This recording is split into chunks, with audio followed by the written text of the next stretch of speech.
अस्सलाम वालेकुम जी, मेरा नाम डॉक्टर सज्जाद अली है और मैं एज अ एंडोक्राइनोलॉजिस्ट काम करता हूँ मेमन मेडिकल इंस्टीट्यूट हॉस्पिटल में।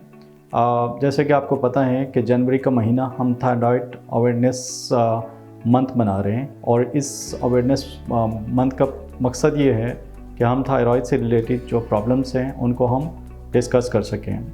तो आज का हमारा टॉपिक होगा हाइपोथायराइडिज़म।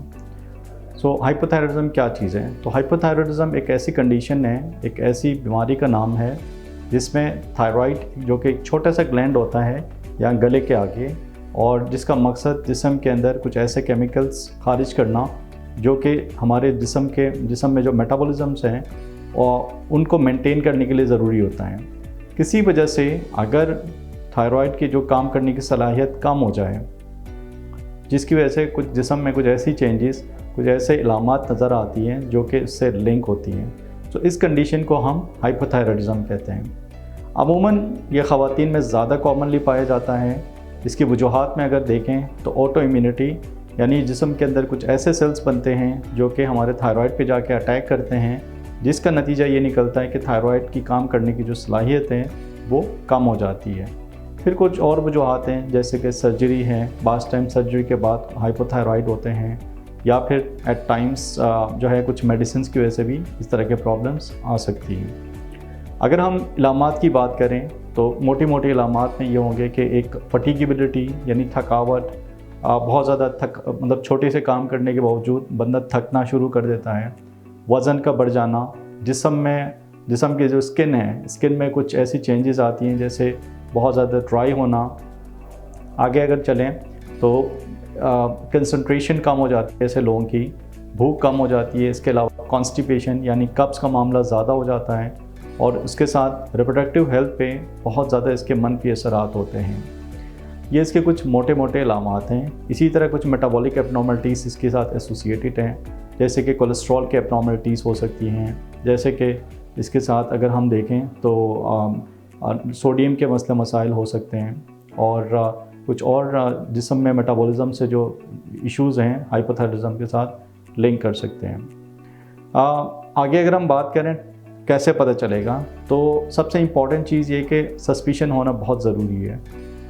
बच्चों में अगर हम देखें, बच्चों में जो अक्सर इसकी जो बड़ी इलामत ये होती है कि बच्चों में कद रुक जाता है। ऐसे बच्चों का जो हाइपोथायराइड बच्चे होते हैं उनमें कद रुक जाता है। तो अगर किसी का बच्चा सही तरीके से ग्रो नहीं कर रहा, या कद उस लिहाज से नहीं बढ़ रहा, या पढ़ाई में कमज़ोर है, तो बेहतर ये है कि उसके थायराइड का टेस्ट करवाया जाए। स्पेसिफिकली अगर किसी की फैमिली हिस्ट्री है, यानी कि अम्मी अब्बू बहन भाइयों में से अगर किसी को किसी को थायराइड का इशू है, तो बच्चे का ज़रूर स्क्रीन होना बनता है, ज़रूर स्क्रीन करना चाहिए। बहुत सिंपल सा टेस्ट होता है, खून का एक टेस्ट करते हैं जिसको हम थायराइड प्रोफाइल, जिसमें हम ये देखते हैं कि थायराइड का लेवल क्या है, और अगर उस थायराइड का लेवल ट्रीटमेंट जो पैरामीटर्स हैं या उसके जो लेवल्स हैं उस पैरामीटर्स पे या उस लेवल को मीट कर रहे होते हैं हम, तो फिर ट्रीटमेंट हम स्टार्ट करते हैं। ज़रूरी ये है कि जो थायराइड की जो गोली है वो फिर लाइफ लॉन्ग चले। एक छोटी सी गोली होती है जिसको हम थायरोक्सिन, थायरोनॉम, डिफरेंट नाम से आती है, और जो कि लाइफ लॉन्ग हमें लेनी पड़ती है।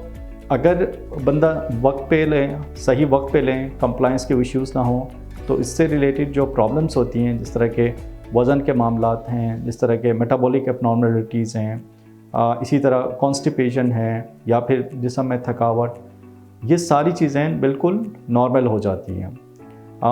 एक दफ़ा हम किसी को इसके लिए स्टार्ट करते हैं, थायरोक्सिन पे स्टार्ट करते हैं, तो वक्फे से हम थायराइड को टेस्ट ज़रूर करते हैं। टेस्ट करने का मकसद ये होता है कि उस लेवल, क्योंकि जिस तरह हमारी बॉडी में डिफरेंट मेटाबॉलिज्म चेंज होती रही, फ्लक्चुएट करती हैं, इसी तरह थायरोक्सिन या थायराइड की जो गोली है उसको हम लेवल को कभी ज़्यादा करते हैं, कभी कम करते हैं।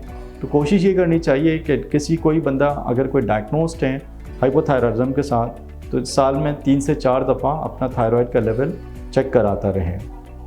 ये कुछ इसके मोटी मोटी बातें हैं हाइपोथायराइडिज्म की।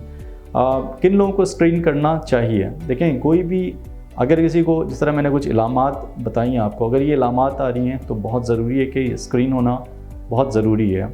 स्पेसिफ़िकली अगर हम यंग रिप्रोडक्टिव एज में, स्पेसिफिकली ख़वातीन में अगर किसी तरह से मेंस्ट्रुअल इरेगुलरिटीज़ हों, या फिर कोई कपल जो कि प्रेगनेंसी के लिए प्लान करें उसमें अगर कोई प्रॉब्लम हो, या किसी की फैमिली हिस्ट्री हो, यानी फैमिली में अगर किसी को किसी के मतलब अम्मी अब्बू बहन भाइयों में से अगर किसी को हो तो इन लोगों को स्क्रीन ज़रूर करना चाहिए। तो ये हाइपोथायराइडिज्म से कुछ रिलेटेड कुछ बातें की। उम्मीद है कि इससे थोड़ी बहुत हमने अवेयरनेस जो क्रिएट करने की कोशिश की तो लोगों को फ़ायदा होगा। Thank you so much.